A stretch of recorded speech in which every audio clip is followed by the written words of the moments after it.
drilling into the side of a piece of wood is easy, but drilling into the end grain is hard. Because drilling to the end grain, the drill has to scrape off the end grain, and that's much harder than side grain. But with a router, it's harder to go along the length than it is to go along the end grain. That's because the side of the spinning router bit has to cut into the end grain when you're going lengthwise. So in my slot mortise, to make it easier, I always hog out the bulk of the mortise with a series of plunge cuts, because that way the end of the router is actually making side grain cuts. And it makes me wonder, would this technique also make sense on a CNC router? I'm starting with a gear made with my gear generator program. Given the profile of this gear, the idea is to drill a whole bunch of holes all around the profile of it, and after that use the toolpath to basically do a finishing pass to give it the final shape. So far I've only used the CNC router for drilling holes, so I'm being very careful, and I'm testing with a pen at first, and I've got the gear that I want to cut drawn here by the machine. So first step is drilling a hole, but unfortunately being a ballpoint pen, it doesn't leave a mark. And then with all the holes drilled, going around it with the toolpath. And finally doing the same thing for the center hole. I think that might work. Now I just got to get the machine back into my cold workshop. The main gantry with the motor sticking out the side is actually a wee bit wider than the door, so it makes it a bit tricky to move. For my very first test, I just got really shallow in a soft piece of cedar. And with that going well, I cut a little bit deeper.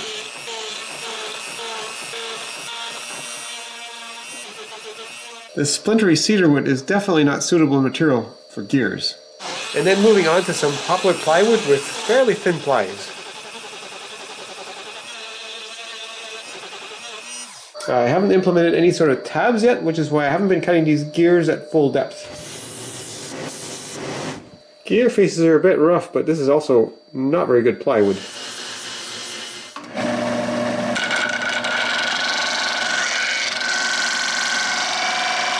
And then I spent most of the day implementing a feature to leave some tabs, which I'm running here now.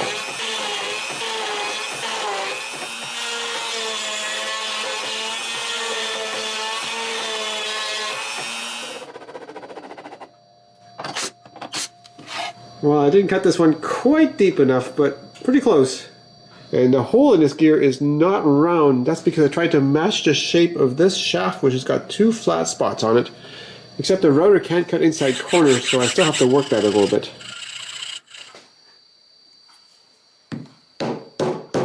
Definitely too tight, but I guess it's on there.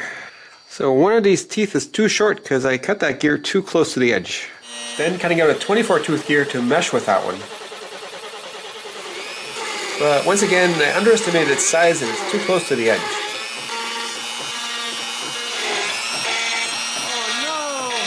And it wasn't fastened down well enough, so my workpiece slipped, ruined. So I started another one. It's kind of fun watching the servos and stepper motor do their thing.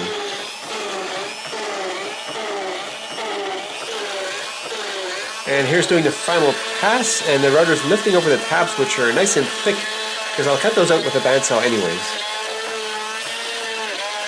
Actually I lied, not the final pass, because I'm repeating that pass just to kind of take out the spring in the machine, because it still takes out a little bit doing that.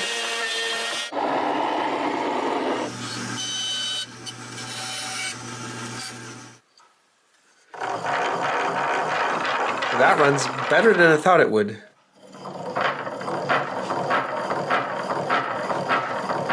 Okay, let's try higher speeds. 1055 RPM? 2000 RPM? Not too bad if I steady the dowel a bit. Yeah. 3000 RPM? This is pretty good.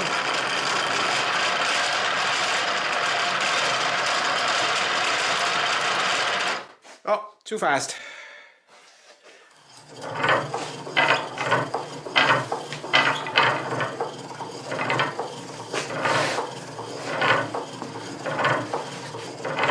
Oh man, more precise wooden gears. That certainly opens up some possibilities for homemade machines. I put a little bit of that solid gold finish on the gears for lubrication. Let's leave that running for a while. So this has been running for an hour straight now, and the gears are running just fine. But let's look at it temperature-wise.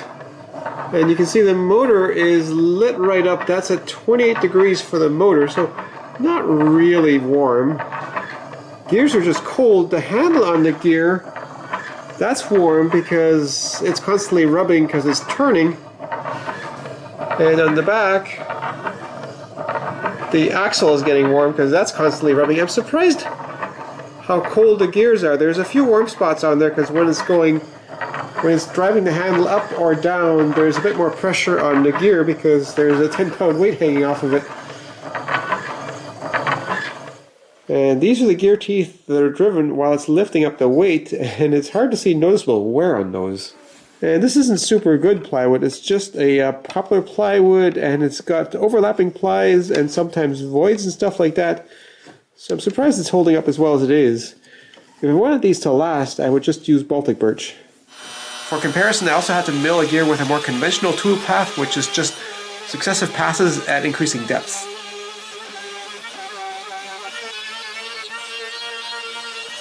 And then another one with the same method. And then the same kind of gear again, using plunge cuts. And this one was supposed to be plunge cuts, but I forgot to turn on the actual plunge cuts, so I cut full depth in one pass, plus a finishing pass.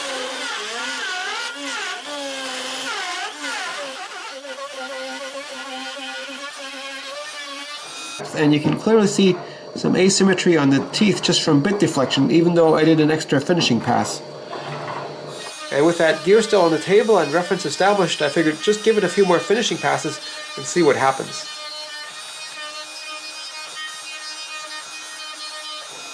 And after 2 extra finishing passes, it looks kind of okay. And it turns out I milled into my table right through this extra spoil board. And the reason is my bit ended up slipping down, and that was from the full depth all at once, so even though that worked in the end, wasn't a good idea. And with the finishing passes making such a big difference, I did another one plunge cut, and this one with 3 finishing passes. So this plunged one with 3 finishing passes is looking quite good straight off the machine. And here's my test gears. These were cut more conventionally. This one was a full depth pass plus 3 finishing passes, which really isn't any worse than the other ones. And these 2 were plunged, this one with 3 finishing passes on the end. Overall, this one is slightly the most accurate, but really it just depends on how hard you cut and how many finishing passes you make. So the best I could do is about 0.3 millimeters of variation on the tooth width, which I've been measuring with calipers. But reviewing my footage, the way I've been cutting these gears out of corners of scrap pieces also may have messed up the accuracy, because at some point the scrap piece doesn't hold together that well anymore and it shifts a little bit, as you can see right here. Overall, I think conventional cut is a little bit faster, primarily because if I make plunge cuts, a certain amount of time always has to be used pulling the tool back out before making the next cut. But if I'm cutting a slot mortise, I very much prefer a series of plunge cuts, because that really cuts down on sideways tool deflection. Whereas with a CNC, if the initial passes get a little bit of deflection, it doesn't really matter because there's only one good side, but a slot mortise has to have 2 accurate sides. But on the CNC, of course, I can't feel the cutting forces because the motors do all the work, so even if I cut the gear in one pass by accident, I couldn't really tell the difference with my hands. But just from my experience with a slot mortiser, I think I'm going to continue to cut them with plunge cuts because it's just lower sideways forces, less likelihood of dislodging my workpiece or the router bit working its way down, because that happens a lot if it pushes sideways a lot. So I'll keep going with plunge cuts. And another thing, I'd been wondering about the stiffness of the machine and yanked back and forth on the router bit, and I heard it click. And that may account for some of the error, and it's actually the bearing that's loose inside the mount in the router, so I may have to shim that a little bit.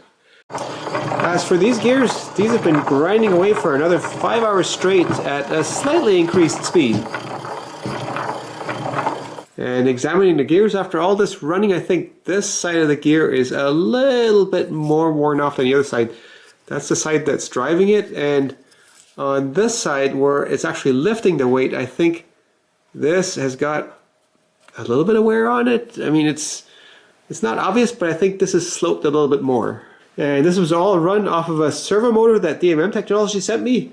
Awesome motors just for experiments like this. Also awesome for the CNC because I have two of their servos on the X and Y axis, although for the Z axis I just have a closed loop stepper motor because I don't have enough of those servos at the moment. And it'd be cool to also have a servo for the Z axis because that way if I'm making plunge cuts I could pull the router back out much faster, which would speed up that operation quite a bit. Now if you wanted to try this yourself to just mill out a toolpath with a series of plunges, I have no idea how to tell you how to do that because I'm doing all this just by some Python code I wrote from scratch that basically just sends serial commands to the servo saying go here, go there, and it just reads actually Collada files that I can export from my gear program or from SketchUp. Why Collada? Because my ancient version of SketchUp, that's the only vector-based format that it supports. So it's all coded from scratch, about 1,300 lines of Python code. I don't know how to use any of this Linux CNC or Mach 3 or GBRL or even a CAD program that could generate toolpaths.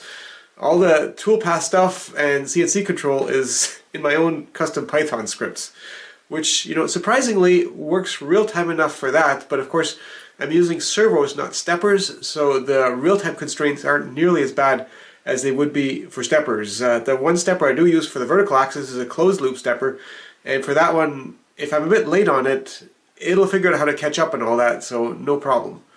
Of course, if I want to get into designing fancy 3D shapes in CAD and then sending those to my CNC, I will have to learn conventional technology for that eventually, like new CAD program and probably Linux CNC, but I don't anticipate doing that.